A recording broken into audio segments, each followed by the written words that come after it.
More than 3 decades of waiting to get justice and find answers. Jan Cornell, the mother of 11-year-old Robin Cornell, and Jan's close friend and roommate Lisa Story, both were brutally murdered in 1990. The case went cold for years. Now the man responsible for their deaths faces death himself. Tonight, in an exclusive interview that you can only find on Wink News, Jan Cornell sits down and talks with Wink News reporter Claire Galt about justice, more than 30 years in the making.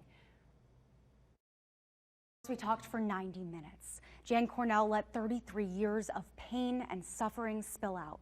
She played for me the sound of her daughter Robin's voice, which she asked me to share. And as we talked, maybe for the first time, Cornell allowed herself to smile, knowing her little girl's killer may soon die for his crimes.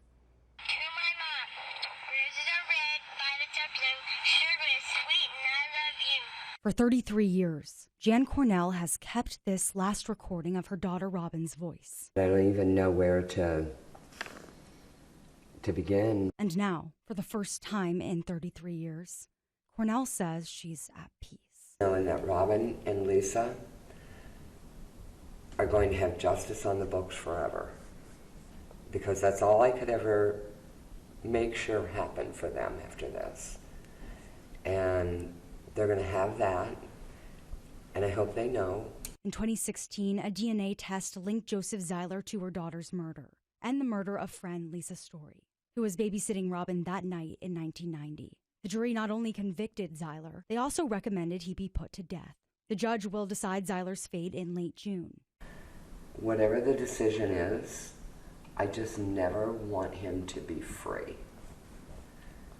If his punishment is to live alone for the rest of his life, it ensures that he will never walk another free day of his life to inflict his torture and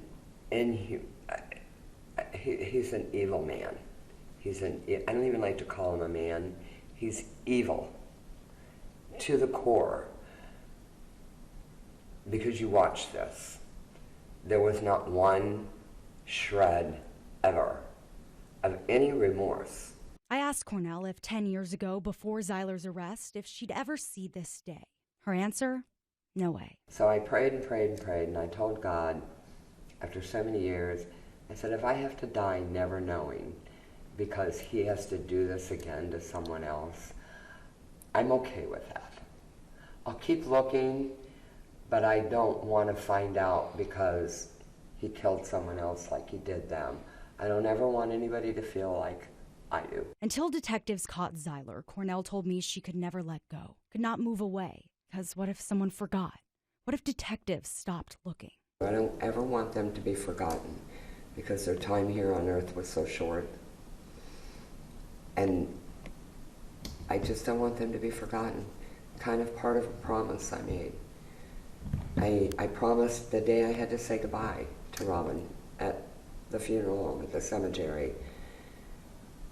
I promised her I will never ever stop looking for the person that hurt you both.